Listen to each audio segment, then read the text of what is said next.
Hey, Shalom, Israel, Shalom. Um, we're still talking about Jacob's trouble, and we told you before that Jacob's trouble started in 70 AD, and we went back to Christ's words to confirm that. But we also told you that Jacob's trouble is not going to end until Christ returns. So we're going to start off tonight in Daniel chapter 7, but tonight's class is going to really focus on integration and what it has done to us. See, we want to say that integration started in the 60s, the 1960s. That's not true, and we're going to prove that tonight. See, that has always been a plan of the enemy, and we're going to show you that, and we're going to show you how they use integration to confuse us and to defeat us from within. Okay? So, that being said, let's go to Daniel chapter 7. Let me share my screen.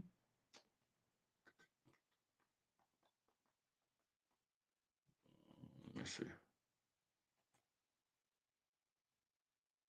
Man, I still have a lot of stuff on here. Okay.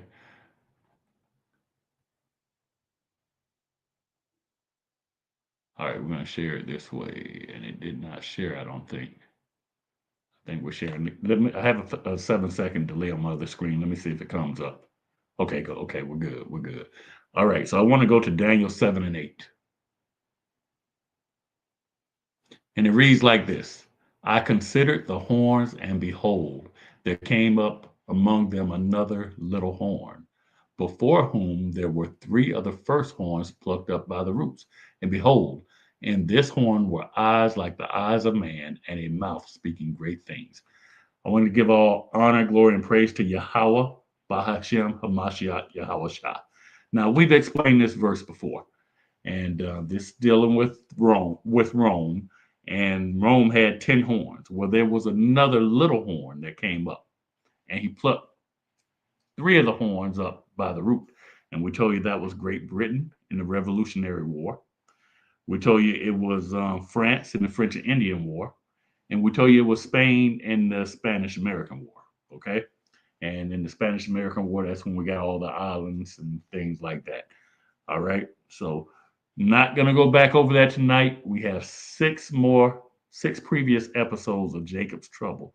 And you can go in there and find all that information. We have a lot of information going over tonight. And I really gave too much information, put too much information. So, we're going to see what we can get to. Um, then it goes on in verse 9 says, I beheld till the thrones were cast down. This is Daniel speaking.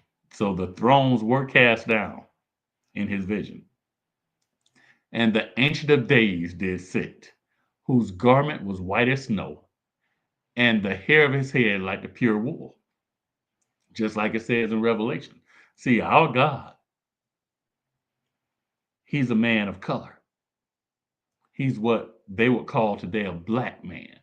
His throne was like the fiery flame, and his wheels as burning fire. So he saw him what we call a chariot. Okay. All right. So let's keep going. Let's get where it gets interesting now. Okay. I want to show you a video real quick because we have told you that the Roman Empire got destroyed. The Romans were locked up in the Caucasus Mountains for 1,000 years. They came back with the help of the church. Okay. When I say church, it was first the Catholic Church, and then it went on to be all of the churches. That's how they controlled us. Okay. They twisted the scriptures, they removed books of the Bible, they removed passages of the Bible, and they gave us, I should have showed that. I have a copy of it. They gave us what they call the slave Bible, okay? I'll try to remember to bring that in next episode. Okay, so I want to go now and show you this video. In this video, I know y'all have heard of Charlie Kirk. One of Trump's cabinet members spoke there, and his name is Stephen Miller. So let me go back and bring this up, and I want to show you he actually confessed to everything that we've been telling you. We told you that these people, these Americans that are in charge, they actually were the Greeks, they were the Romans, and they came from the mountains. And he's going to tell all of this in this speech, and it's going to be in the first couple of minutes. Okay, let me get back to StreamYard. See if I can get a full vision of everything for you.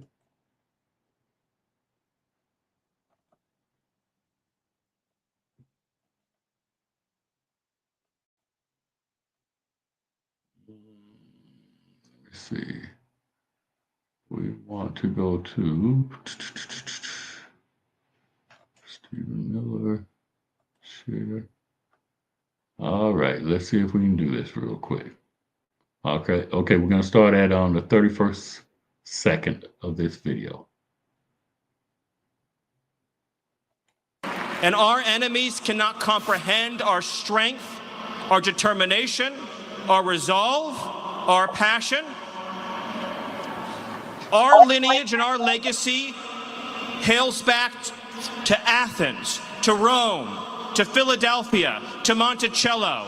Our ancestors built the cities. They produced the art and architecture. They built the industry. Erica stands on the shoulders of thousands of years of warriors, of women who raised up families, raised up city, raised up industry, raised up civilization, who pulled us out of the caves and the darkness into the light.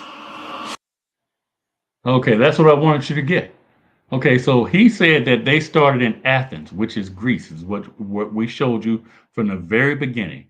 The first Edomites, they were Macedonians who took over Greece and started calling themselves the Greeks, okay? And then later on, they became the Romans. But we told you that they had come from the Caucasus Mountains.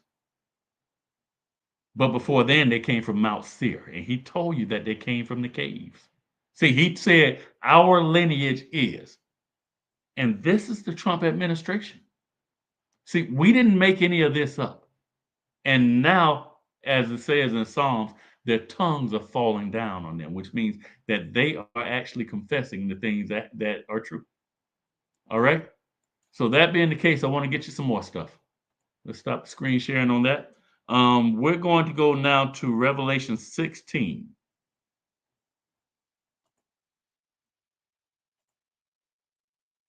All right, so let's get back down there. All right, Revelation chapter 16.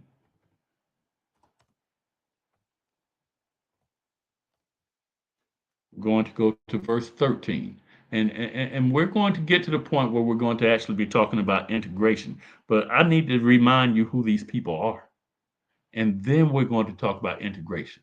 Because the same people, you know, on the book of Ecclesiastes says there's nothing new under the sun. They've been doing the same stuff. And we're going to show you that a lot of the catalyst for this, them coming to America, well, y'all know it was Spain. Christopher Columbus was the first of the Spanish to come over here. And he didn't actually make it to the mainland. He made it to the islands, but he took slaves when he left. Okay. And we showed you that came as a result of the Catholic Church actually saying that they can do that. See, the church was involved in all of it. So let's go ahead and read.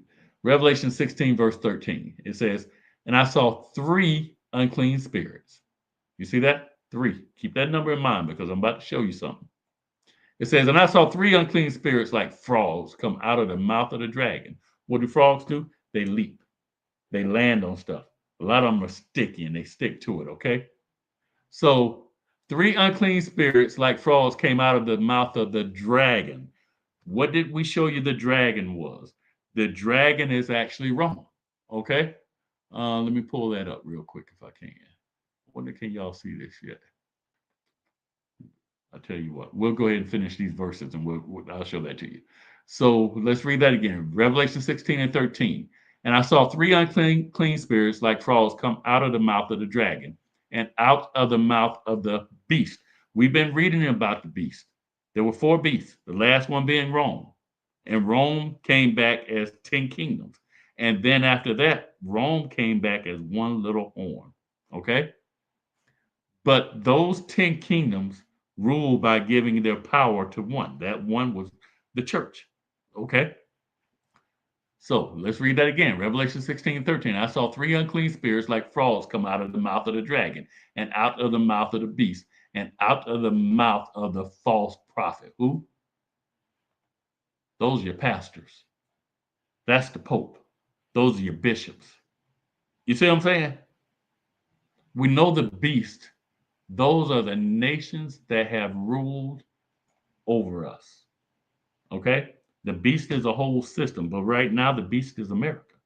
And we're showing you that tonight. Okay? And we know the dragon is when Rome took over and set the church in place. And we told you Constantine was the one that adopted Catholicism. He could adopted Christianity, okay? And he was the first of the Byzantine kings. All right, so let's see who these three unclean spirits are. Verse 14. For they are the spirits of devils. What are the three unclean spirits? For they are the spirits of devils, working miracles which go forth unto the kings of the earth and of the whole world to gather them to the battle of that great day of God Almighty. See, their work that they've been doing all the way since Rome began, they know because they read this book that their end is total destruction. So they're trying to gather the whole world together to help them in this fight. All right. Um, So I think I talked to you already about Spain led the way of coming to the Americas. So let me show you something about that real quick before we get on into segregation and integration. I want to look at something. I want to show you this. Now, this is, if you look up the medieval three-part Earth, what you're going to find is what they call a T and O map. Now, this T and O map, if you look at it, I'm going to look at this image down here. It's easier to see than this one here. But you see the T in the middle here. Now, the Europeans, all of the other nations outside of us, only knew of three continents, three major continents. They knew of Asia, they knew of Europe, and they knew of Africa. All right. So, in the middle of that, on a lot of these medieval three-part maps, you will see Jerusalem sitting right in the center. Okay. And some of them don't do that, but it's understood. Okay. So, what we have, I think this one says Jerusalem, right? If you look right above this cursor, it does say Jerusalem right there. Oh, let me stop sharing. Sorry, I wasn't sharing my screen. Let me get back and share this for you. Good thing Maria walked in here and told me.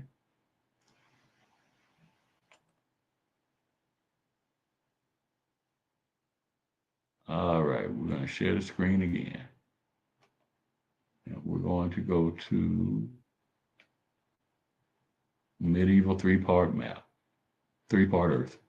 All right, here we go. Here we go. Here we go. For some reason, it doesn't show in red. I usually have a red out border when I'm sharing. So hopefully someone here in the house will come let me know if I'm not. All right, but anyway, we're back to it again. So this is, you see it says T and O map. And the reason for the T, if you look in the middle here, it looks like a T. And if I go up to this one here, follow my cursor, it looks like a T. Okay. This is the actual picture of one from medieval times. But we're going to use this one over here where they kind of cleaned it up for us. So what I was telling you, if you look on the top right here, it says Asia. To the left bottom, it says Europe. And to the right bottom, it says Africa. Okay. Now, if you look just above my cursor, it says Jerusalem. Okay. So what happened was they believe this is what the populated Earth was. Okay. They didn't know anything about the Americas. If you remember when they discovered the Americas, they called it the New World. All right. So I want to take you to Revelation and show you something real quick. We're going to go to fourth part of Earth. We're going to go to Revelation chapter 6, verse 8. Okay. So let me remember that three-part Earth. This is very necessary for this part of the lesson. And I'm just laying a foundation before we get into the crux of what we want to talk about.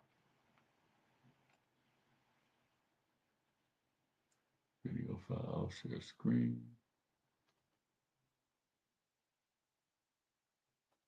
All right, let's do it. Let's do it. Revelation chapter 6. Going to go down to verse 8. Watch this. It says, "And I looked, and behold, a pale horse." Keep that color in mind. A pale horse. This is a vision that John the Revelator is having. And his name that sat on him was Death. So there's a rider, and that rider's name is Death, okay? And hell followed with him, okay? Now, notice hell is capitalized, so we're talking about two individuals, right? It says, "And power was given unto them," two individuals, "over the fourth part of the earth." Well, I just showed you during that time that the Roman Empire only knew about three parts of the earth, but John the Revelator is talking about a fourth part of the earth. And what was they were giving? They were given. I'm sorry, not giving. They were given, and power was given unto them over the fourth part of the earth. So death and hell was given power over the fourth part of the earth. And so we got to show you who was there, and we're going to do that in a second. We're going to go to Second Ezra, chapter 13. But death and hell was given power over the fourth part of the earth to kill with the sword. Now remember, Esau was given the sword as a blessing, okay? And with hunger, and with death, and with the beasts of the earth. So if we have time, we're going to get to the major beasts that they used, okay? But I mean, these people, they were tying us to horses and ripping us apart. They were cutting our ladies' bellies open if they did not worship the image of the beast. If they were pregnant, and letting the babies drop to the ground and the dogs eat them. They were taking rodents and putting inside of our women to scratch the babies out. And this is what they did to make you worship this white Jesus. Okay? And that's why it says, "and with death and with the beasts of the earth." But they used that pig too. Oh, they used that swine. That swine did more death to us. And I want to get to that tonight. I want to show you how they used them, okay? So let's go now to Second Ezra chapter 13. You know what? Do I have time to do that? Okay, look at last week's episode and you'll get that, okay? We talked about that in last week's episode. Let's go to John 10 and 10.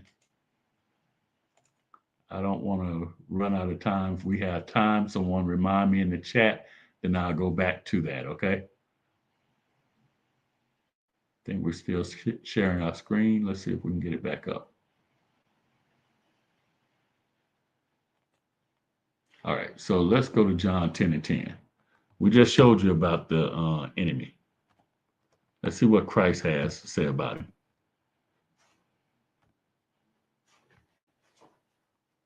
It says, John chapter 10, verse 10, "The thief cometh not, but for to steal." Now that "not" doesn't mean that's not what he comes for. It's saying that he has no other reason to come but these things listed. "The thief cometh not, but for to steal, and to kill, and to destroy." Do you see that? "I am come." Now Christ gives you the reason that he comes, "that they might have life." Who is the they? The Israelites. "And that they might have it more abundantly." So we got to stop living beneath what we were called to be. See, we are a royal priesthood, a chosen generation. And it says we were called out of darkness into the marvelous light. I think that's First Peter chapter 2. And so we have to start living up to that. But we're going to have to keep the commandments to get there. Okay?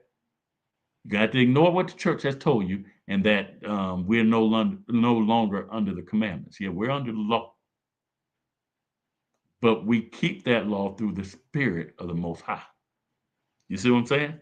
So what I want to show you now is where this stuff. So I think we've laid the foundation now that of this enemy coming over, and what he's doing to us. And we're going to go ahead now to Second Ezra. Just for those who were not with us last week, catch episode 6 if you were not here last week, and we go into more detail on this. Let me see here. Let me share my screen again.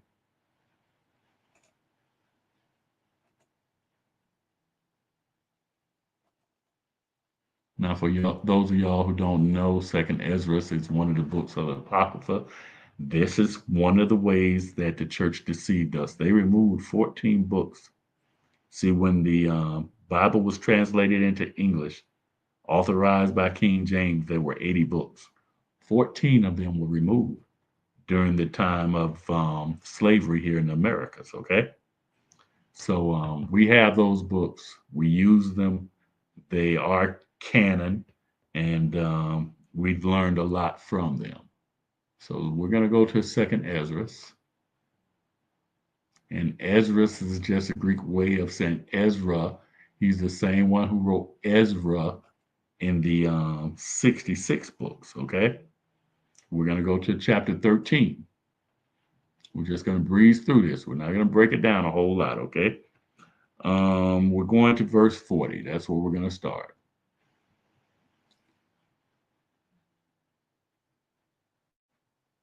I did the same thing last week. It's not Second Ezra. Don't worry about it. I'll find it real quick. Let me see. Arsareth.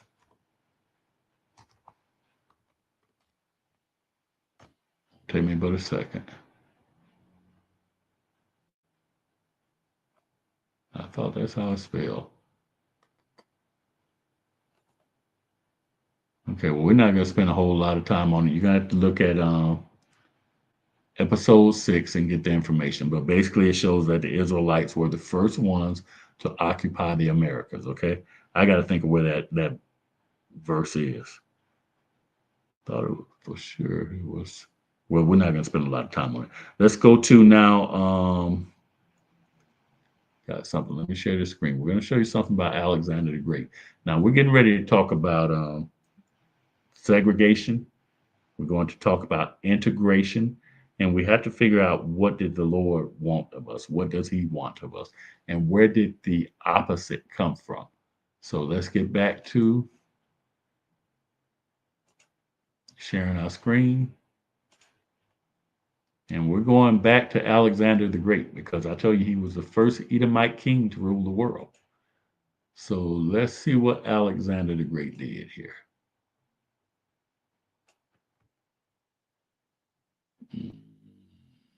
Where is it? Alexander right here.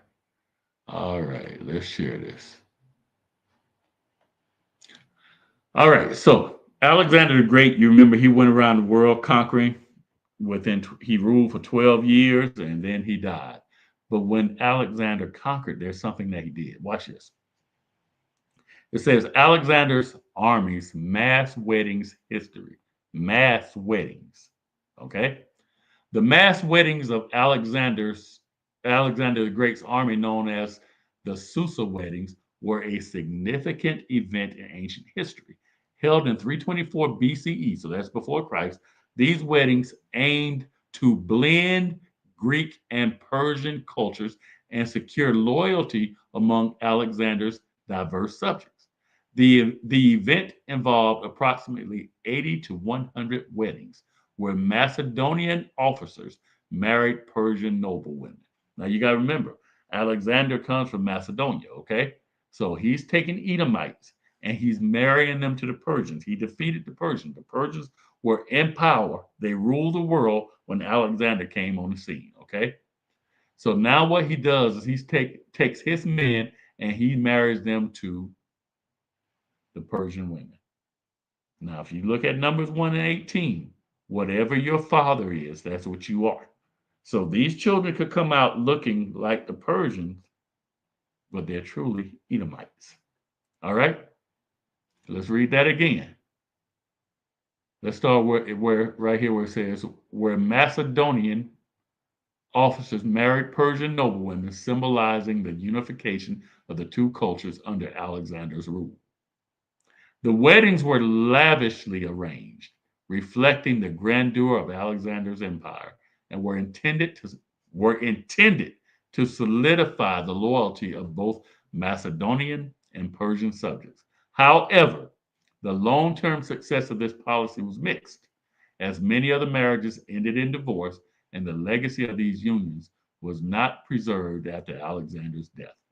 See, the Persian women, not all of them stayed. Not all of them wanted to be with these Edomites. You see what I'm saying? So what we're seeing is, as a tactic for the Edomites to rule, they were coming in marrying the women of the lands that they conquered. And they didn't marry just any women. Their soldiers, they had to marry the noble women, the ruler's daughters, the ruler's nieces. You see what I'm saying? This is where interracial marriage is coming from. Let's keep going. Let's keep going. Let's go to now First Maccabees chapter 1, verse 41. So let me stop sharing this. We're going to go further and show you what these so-called Greeks did.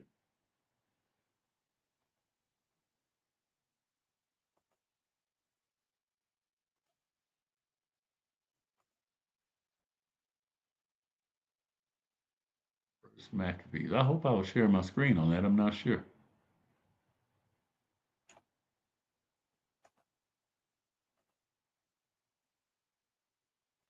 All right, let's get it. Let's get it. Let's get it. First Maccabees. Ah, that's why I didn't find Osiris. They kicked me out. Thank you. Let's do this. Let's do this. Da, da, da, da, da.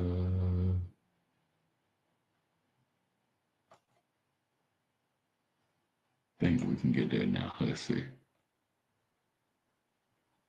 There we go. There we go. All right. Told you chapter 1, verse 41.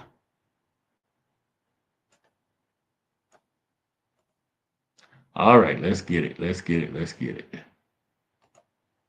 All right, so here we go. So now we talked about Alexander the Great. Alexander died. 4 kings under him, 4 generals under him took over rulership and split his kingdom into 4 pieces.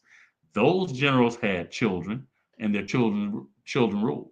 Where there was a wicked ruler by the name of Antiochus who came and really persecuted the Israelites. So let's read what Antiochus does here. So verse 41, it says, moreover, King Antiochus wrote to his whole kingdom that all should be one people. What did he want? All to be one people. You've heard of the melting pot. You've heard of America, the melting pot, and people are so proud of it. This comes from the Grecians. It doesn't come from God. Let's keep reading. Verse 42, and everyone should leave his laws. So all the heathen agreed according to the commandment of the king. So what happened in America? They came here, they sat down, they wrote a constitution. Now they claim it's based on the Bible. Well, if it's based on the Bible, why didn't you just keep the Bible? You can't base it on the Bible. You either have the word of God or you don't. You see what I'm saying? See, it was Alexander's custom that he would take on some of the culture of the countries that he conquered. And that's all America did. When they came over here, they found Israelites. So they took on some of the customs. All right? So that, you know, they're always talking about compromise. As an Israelite, you can't compromise. You're either for the Most High or you're wicked. And there's no in between. Let's keep reading. Let's go now to Deuteronomy chapter 32, verse 8. Now let's see what the Lord has to say. We see what the wicked, what the evil, because they're called the border of wickedness in the book of Malachi. So we see what the wicked do. Now let's see what the Most High instructs us to do.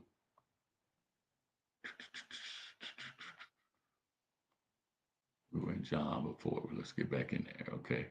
I told you we're going to Deuteronomy 32, I think.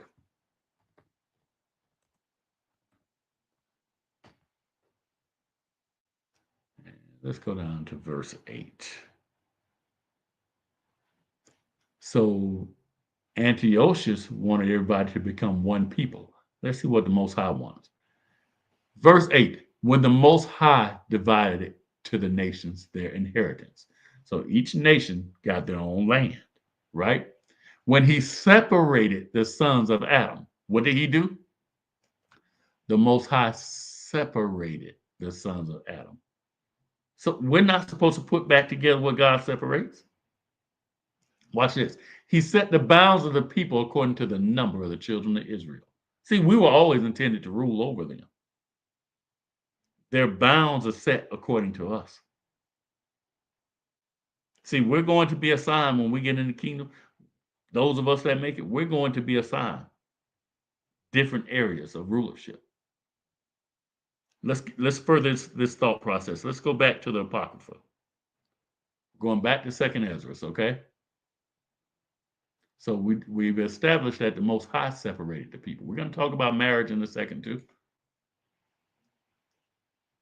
Since Alexander the Great wanted to go in and marry his men amongst our people, well, amongst the Persians in that case, but he did the same thing every place he went. He's doing the same thing today. Every commercial you see almost, if it's not homosexuality, it's interracial marriage, interracial couples. Now, you have to be careful with that because you can't go by skin color, but what they are depicting is all people being one. Okay? So let's go ahead now. Second Ezra.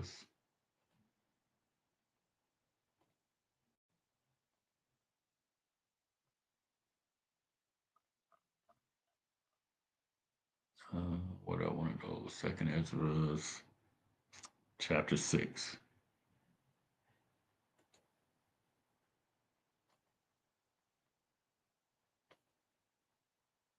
All right, let's get it. Let's get it. Let's get it. So Antiochus wanted one people. Alexander the Great wanted one people. The Most High separated the people, gave them their own land.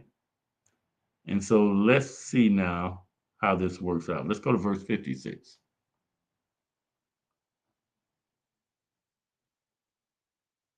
So we talked about the sons of Adam being separated. We're not going to go back and read all of this. I just want to get to the crux of it in verse 56. As for the other people, the people outside of it being an Israelite, which also come of Adam. Remember, the Lord separated the sons of Adam. Thou hast said, thou being the Most High, thou hast said that they are nothing. Who is nothing? All of the people outside of Israel. That's how the Most High thinks of them. Thou hast said that they are nothing, but be like unto spittle.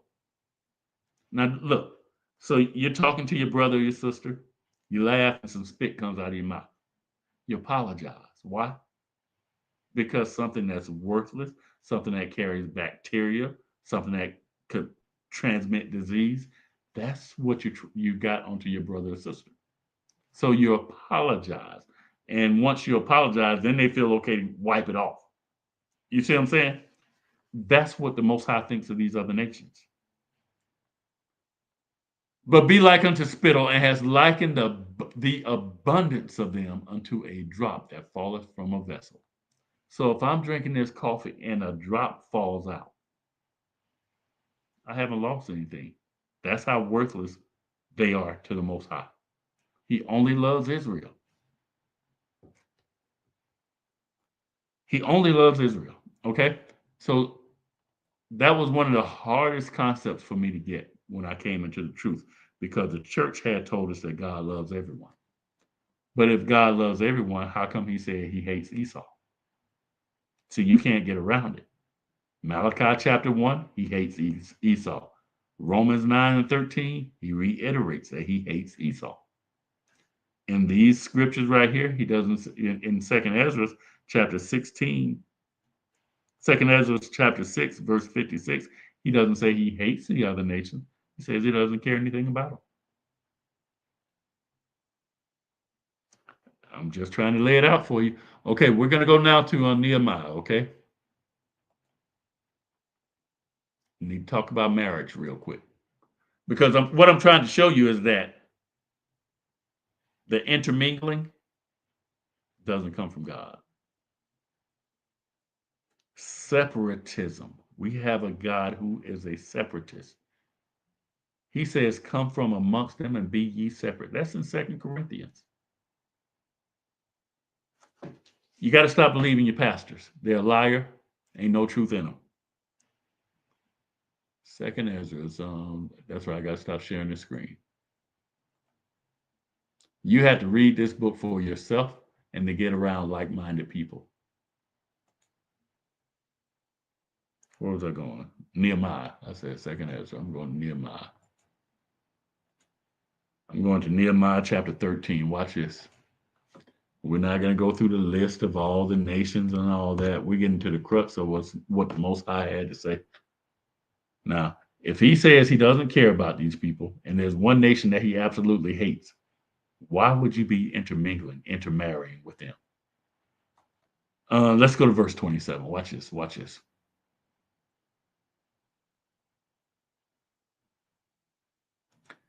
Nehemiah 13 and 27.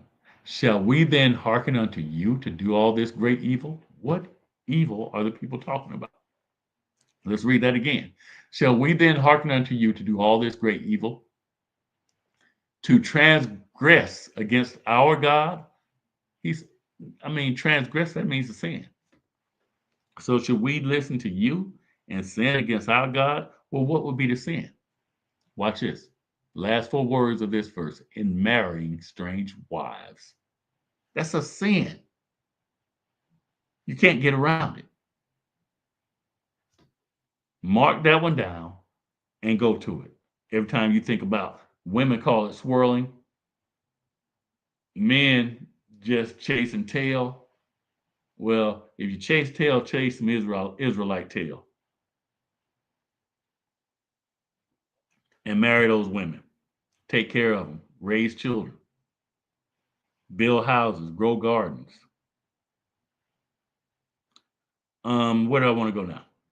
So I want to take you to a couple of books. So we've established about, what do they call it?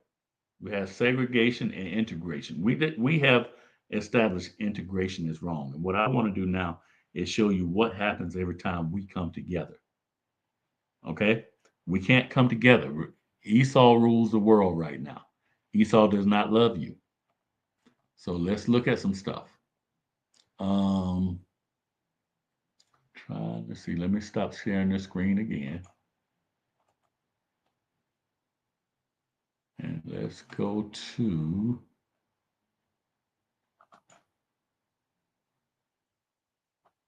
nope, I don't want to do that.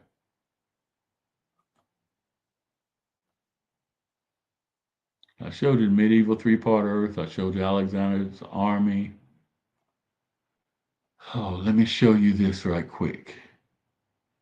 Did we read about the Roman eagle? Okay, I want to show you the dragon, okay?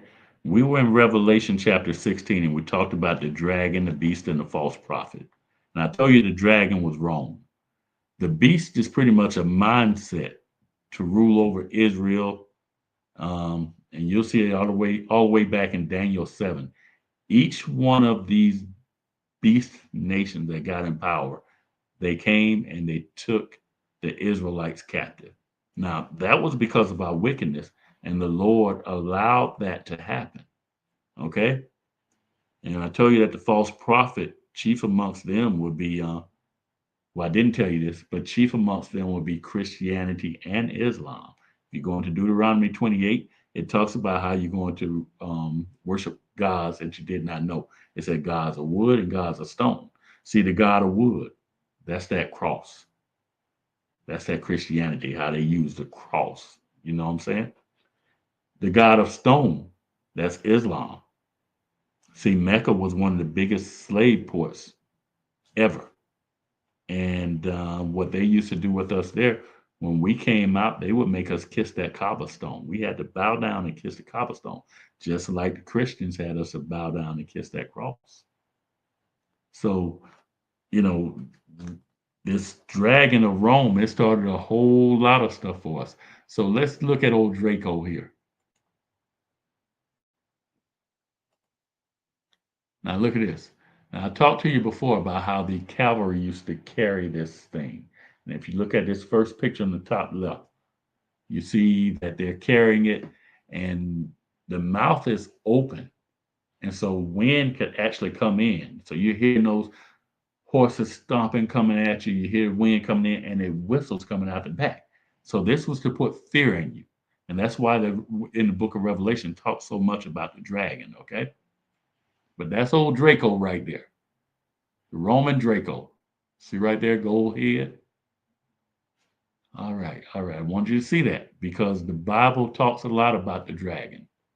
All right, so now I want to take you to see something else. One more thing about Rome, because if we get into Deuteronomy 28, it talks about how our enemy was going to come to the north, from the north, and he's going to come as swift as the eagle. And then when you get into Obadiah, it talks about the nation that's going to be destroyed and compares them to the eagle. So I want to show you something. And keep in mind the video that I showed you where this man confesses who they are. I'm going to go back and stop sharing our screen real quick.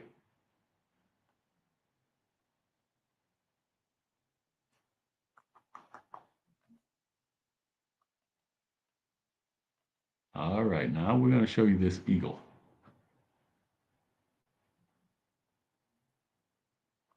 Share screen. Eagle, that bird. Not like I have an accent. All right, so here we go. Let's read about this. It says Aquila, Roman. And Aquila was a prominent symbol used in ancient Rome, especially as the standard of a Roman legion. Standard being like a flag. So it was carried on a pole, just like the Draco was. Now, the Draco was carried by the cavalry. The legion standard was the eagle. A legionary known as an aquilifer, the eagle bearer, carried this standard. Each legion carried one eagle. It represents the eagle of Jove. Okay? Now, I'm about to trip you out. I'm going to scroll down. Now, these are the images of the eagle. This says, why has the eagle in the middle? This eagle, when I click on it, is going to look very familiar to you. Why has the eagle become the Roman symbol? Let's look at this. Look at this eagle. I don't know if I can blow that up for you. Stay within. I want you to look closely at that eagle. What does it look like? Look at that eagle. Look on the back of your dollar bill, and you will see that eagle. This is the Roman eagle with all the red behind it and things like that. And this is the same eagle on the back of your dollar bill.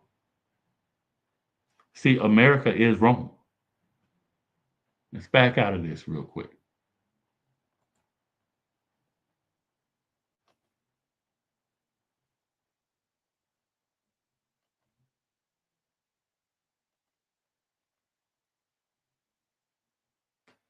All right, let's see what we can do here. See if it's going to let us do what I want to. Have some images I want to show you from some books. I don't know if it's going to let me. I should say I'm not sure I know how to do it. Let me see.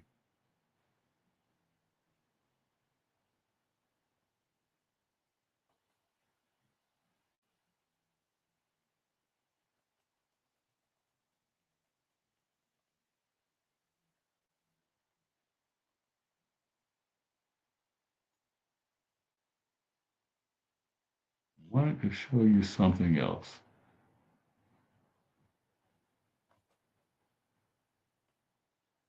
It's not letting me get to it. For some reason, I can't get there. Okay, there it goes, entire screen. I got it now.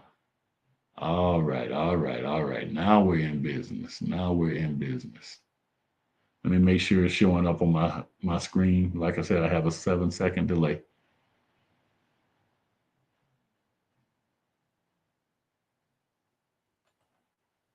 There we go. Had to click on it. Okay, I'm good now. All right, here we go. Here we go. Watch this. Watch this. Now, I was talking to you about the dollar bill. Let's look at it.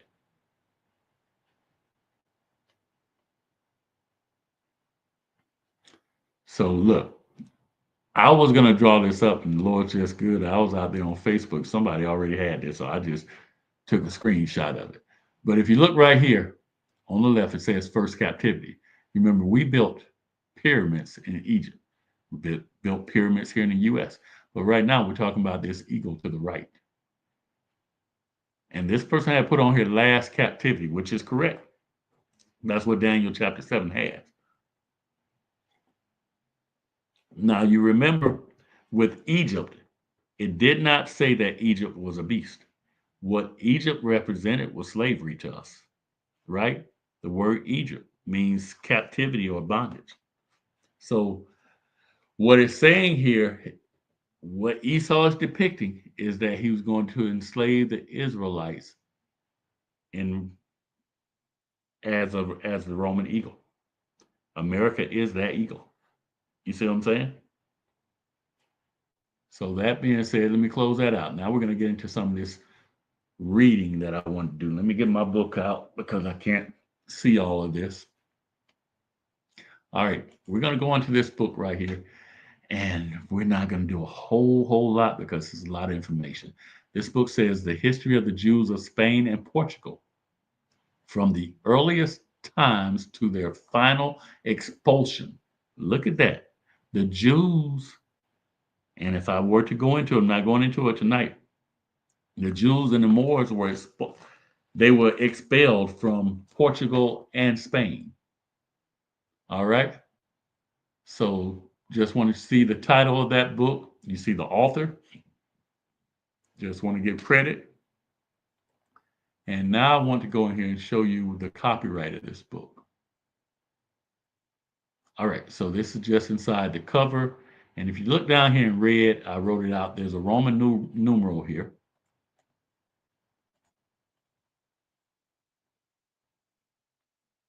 All right, so there's a Roman numeral at the bottom. It says, I got it down here as MDCCCXLVIII. That comes out to 1848 is the copyright, okay? So these old books have a lot of good information in it.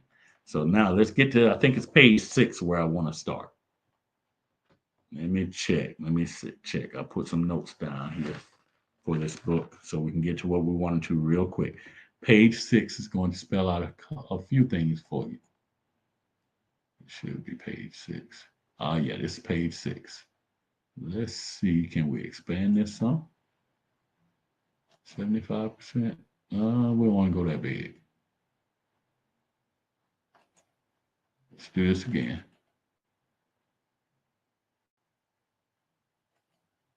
And let's go to 25%. Oh, yeah, I think we can read it there.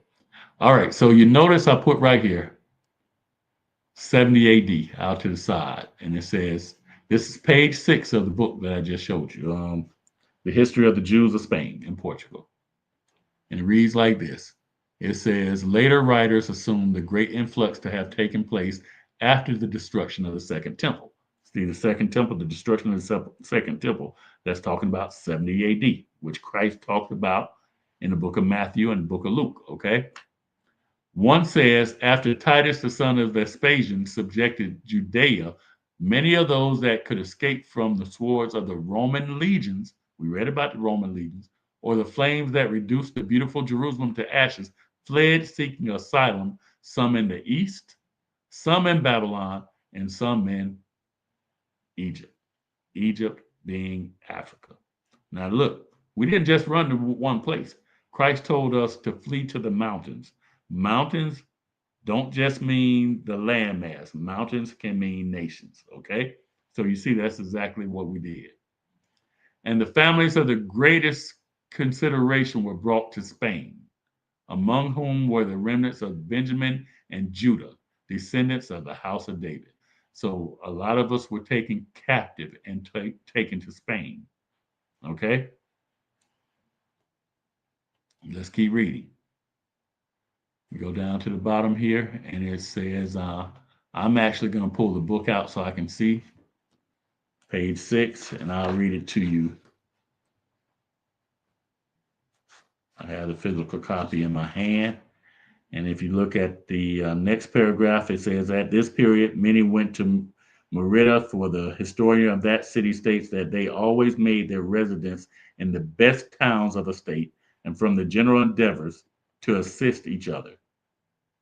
Those expatriated from Jerusalem after the second destruction, being destitute, came to seek their brethren who had long resided in that city. So, what it's saying is, we already had brethren up there, and they had already established themselves because they worked hard with their own hands and they lived in the best places in the city. In other words, our people were successful. And so we were in contact with those people. We knew where they were. And so when we fled and we were destitute and we went into Spain, we looked those people up. Okay.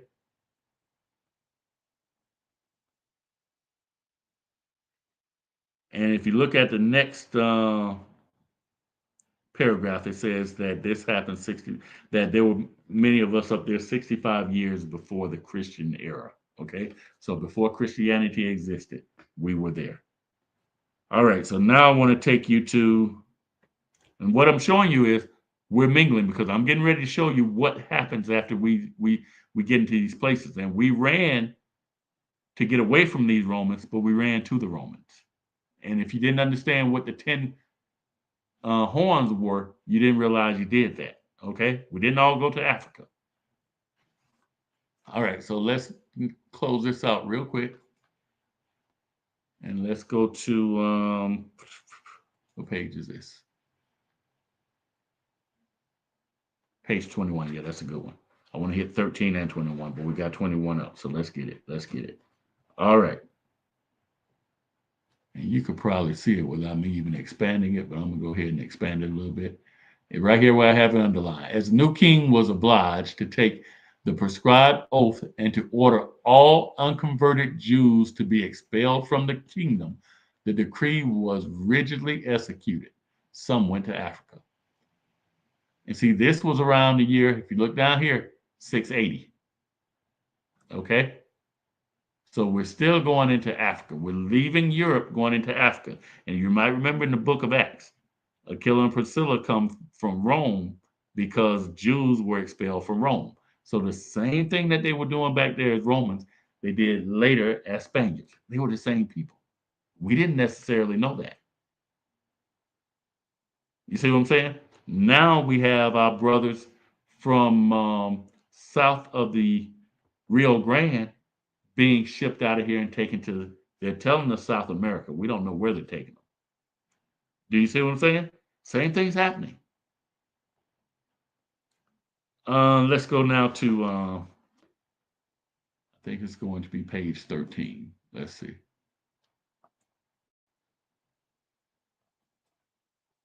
That blue tab. Let me find the blue tab.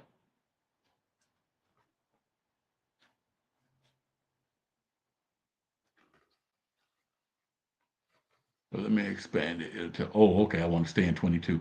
Oh, yeah. I want to read some of this to you. So I want to show you what happens when we integrate it. See, I got some stuff underlined right there. So this is page 22. We'll get 13 in a minute. 13 is just another one showing that we went into Africa. So the first line, it says the 12th Council of Toledo at the top of the page, okay? Now, the first line, it says that Jews shall not celebrate the Passover as a custom, nor practice circumcision, nor dissuade any from the Christian faith. These are laws that were written in Portugal and Spain, okay? So let's read that again. That Jews shall not celebrate the Passover. So they're telling us that we cannot keep our feast days, nor practice circumcision. We can't circumcise our children. You remember in the book of Maccabees, where when they found that our women did it after they told us not to, they would kill the children and hang the dead bodies around our women's neck. And then they would come back and kill the women after a few days. Nor dissuade anyone from the Christian faith. So, like, we go out teaching on the streets now, like I'm teaching right now, they would kill me for that. They would take my children for that. Let's keep reading. That Jews shall not presume to observe the Sabbath or any festival of their religion. We can't keep our feast days. You see this? Let's keep reading. That Jews shall not work on the Lord's day. Now they want to institute Sunday worship. Let's read that again. That Jews shall not work on the Lord's day, nor on other specified days. So we have to keep their holidays. We have to keep Sunday worship, but we can't keep the Sabbath. Keep reading. That's why now we have what they call weekends. See, they decided because we were so numerous when they came over here that they were going to allow there to be Saturday rest, but there was also going to be Sunday rest. And then they would dissuade us from keeping the Saturday rest. And those of us that were slaves, we had to go worship on Sunday. Watch this. That Jews shall make no distinction in food. This is what happens when we come together, when we integrate. They tell us we cannot keep our laws. We cannot serve our God. That Jews shall no longer marry near relations. In other words, now they want us to intermarry with them. That Jews shall not dare to defend their religion to the disparagement of ours. So they're making distinction between the Jew and them, even though we're in the same land. And see, they say they have their own religion. Y'all got to catch this. Let's keep reading. This last one, that Jews shall not read books abhorred by the Christian faith. So if the books prove that what they were teaching were lies, we weren't even allowed to read them. See, y'all got to catch this. This stuff didn't just start, and this stuff that you're about to see. Now we're talking about Jacob's trouble. I'm saying Jacob's trouble has been here. They're taking our children. They're putting us to death. And when they take your children, they put them in, they enslave them. And these are pedophiles. All right, let's get the next slide. Let's get the next slide. Let's see what this one is. I think it's 13. There we go, page 13. Let's get there. Let's get there. Let's get there. Because I want to keep reiterating that we went into Africa. Okay? Because the question is, why do you say that you are an Israelite? Because we fled into Africa.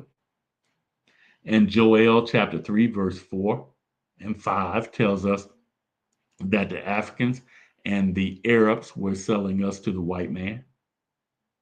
That's why. All right, here we go. Here we go. I'm going to read this to y'all. It says, nevertheless, Sisbut imprisoned many of the most wealthy and sanctioned the murder of those who would not embrace Christianity. This is how you became a Christian. See, this is why grandmama now pushed Christianity, because their parents pushed it on them. Because if they didn't, their children would be taken away. If they didn't, they would be put to death.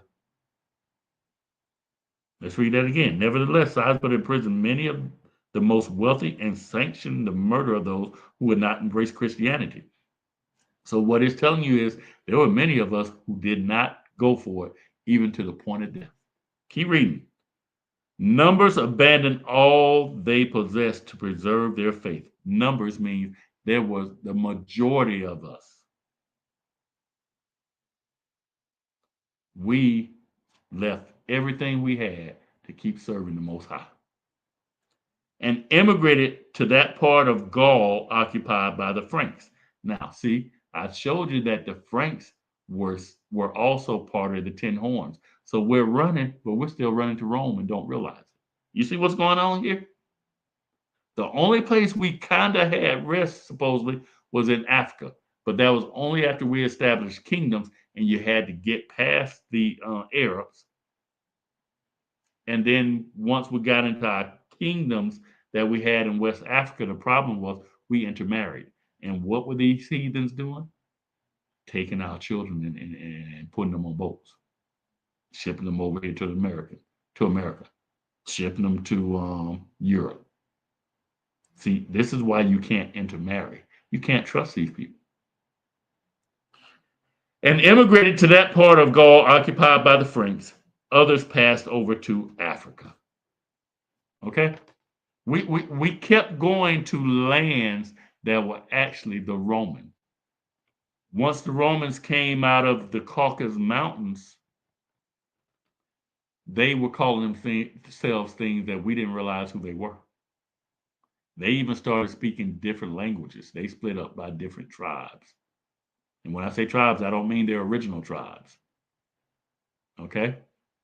They were taking on wherever they went, whatever land they went into, they took on the customs of those people to a degree. They took on their language and they said they were those people. And that's how they hid. And then they would eventually take over the rulership and then they would start expelling us. All right, let's see what this one is right here before we get into that 1491. The 1491 is important for tonight. What page is this?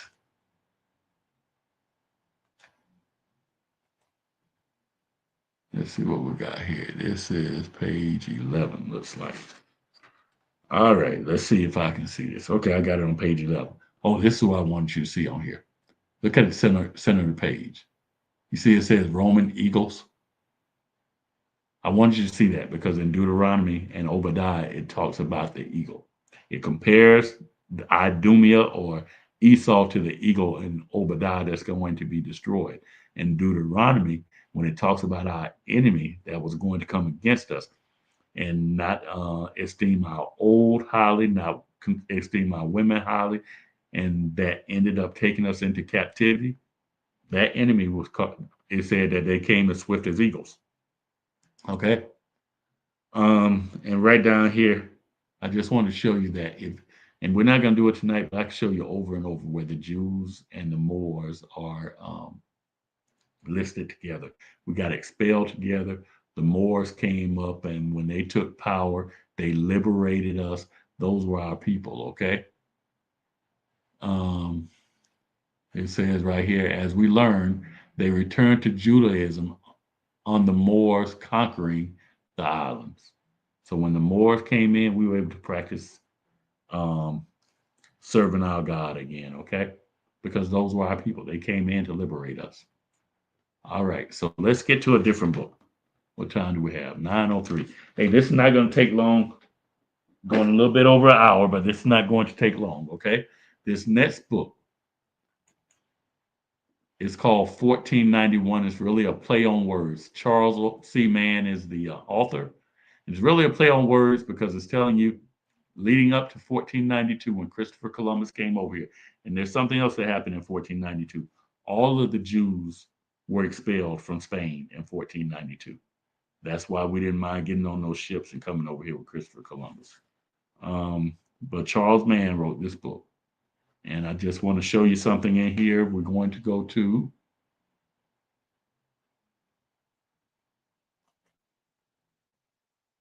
I'm going to start off in page, I think it's 66. Let me see if that's right.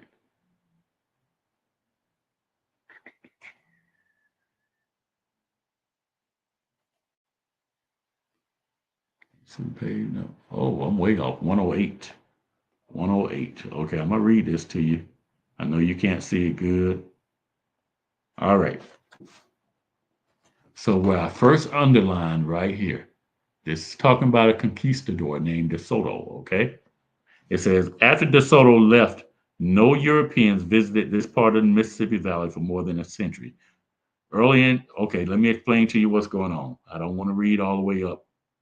But basically what happened was De Soto came over and they brought pigs with them. The pigs were not native to the Americas. The Europeans ate pigs. So they came over here and they released the pigs west of the Mississippi River. Okay? That's what it's talking about, what De Soto did. Now, you got to keep in mind, there were no pigs over there already.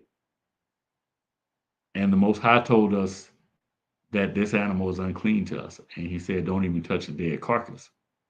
And this was not an accident that these pigs got released over there. See, they want you to think that the Aztecs were only in Central America. That's not true. The Aztecs ruled all the way up into Canada. They had a vast, vast, vast land, and they were numerous in people. But I'm going to show you what happened to them. It says after De Soto left, no Europeans visited this part of the Mississippi Valley for more than a century. This is not a coincidence. So the Spanish come over. They're part of the Ten Horns of Rome. They lead at first, and they're going through and they're discovering this land for themselves. Well, to conquer it, the people are too numerous. So what do? They release pigs. Watch this. Early in 1682, white people appeared again, this time Frenchmen in canoes. So now the white people come back in 1682. And this is like a century and a half after De Soto has released the pigs, okay, to the west of the Mississippi. So let's go down to this part right here. You can't see it real good. I'm going to read it to you. It says, when the French came in and the record opened up again, it was a transformed reality. A civilization crumbled. The question is, how did this happen? Okay, this is what I was telling you about. Now I'm going to keep reading the next paragraph. Today, most historians and anthropologists believe the culprit was disease. In the view of Raminovsky and Patricia Galloway, an anthropologist at the University of Texas, the source of contagion was very likely not De Soto's army, but its ambulatory meat locker. See, this ambulatory meat locker, that means it was mobile, okay? His 300 pigs. De Soto's company was too small to be an effective biological weapon. Listen what they're calling this. The army was not the biological weapon. Sicknesses like measles and smallpox would have burned through his 600 men long before they reached the Mississippi, but that would not have been true for his pigs. See, pigs carry measles and smallpox. Let's go over to the next page. Watch this.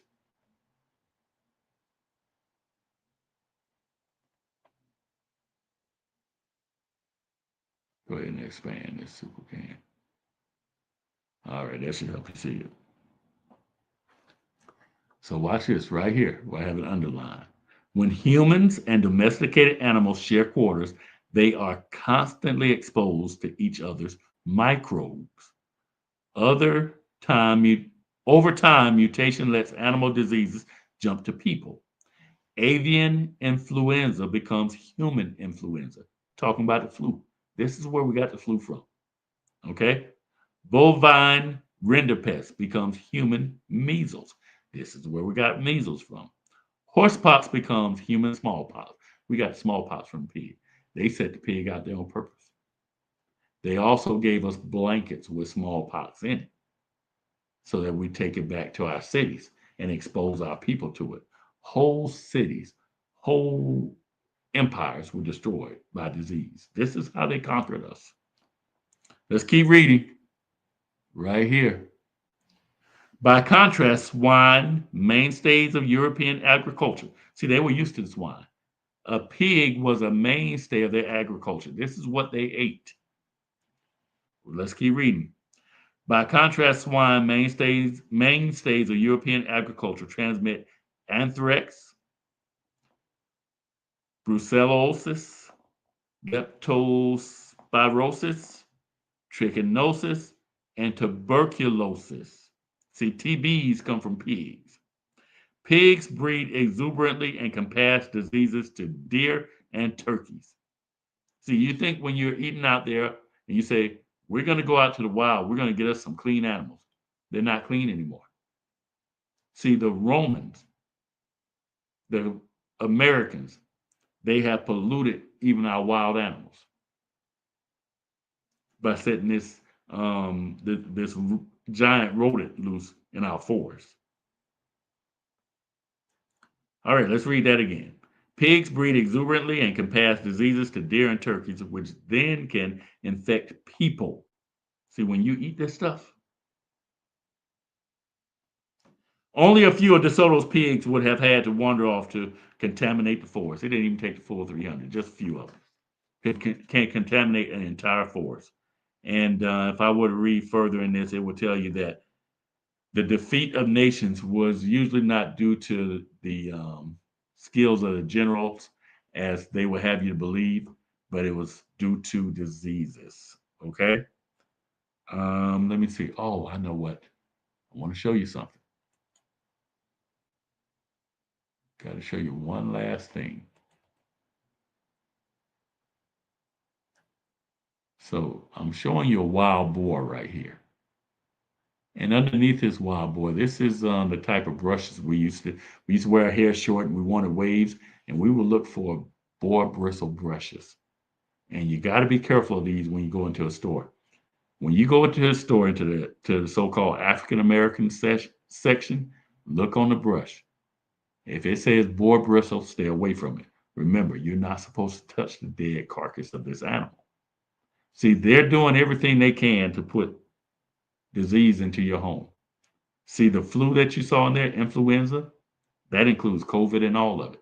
This is how a lot of this stuff spreads. When COVID happened, there were a bunch of meat factories that closed in America, and every single person in those factories got sick. But you notice in our meat factories, we don't have one type of meat. The swine is in there too. So we're eating abominable things here, and we have to pray over our food. We have to back off the meat a little bit sometimes and get us some herbs in our body. We have to fast. Christ told us there was going to come a time when we must fast, okay? Because your liver and your kidney are supposed to handle toxins. But if you are constantly loading your body with toxins, your liver and your kidney get to the point that they can't handle them. And so fasting takes care of that. So fasting not only has a spiritual aspect, but it also has a physical aspect. Okay. So that being said, what I'm trying to tie together here is anytime that we integrate, it doesn't go well for us because they already have plans in place to destroy us. See, the Roman Empire still exists, and their goal is to rule us. Okay. If you look at Psalms 83, it explains that.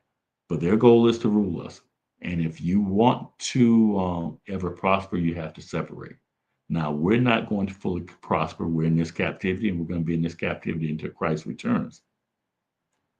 But as a people, that those of us, the 1/3 of us that are going to get out of here, I pray that I'm in that number. We can find a little bit of prosperity in this land. So I just want to say shalom. We plan on being back with you next week. I'm leaving for Tabernacles, Lord willing, tomorrow. And so some of the brothers and sisters are already out there. I'm looking forward to it. And I'm hoping to put pictures out on YouTube and do a couple of lessons out there and record other brothers doing lessons. And so hopefully we'll be seeing y'all throughout the week. Shalom, Israel. Love y'all.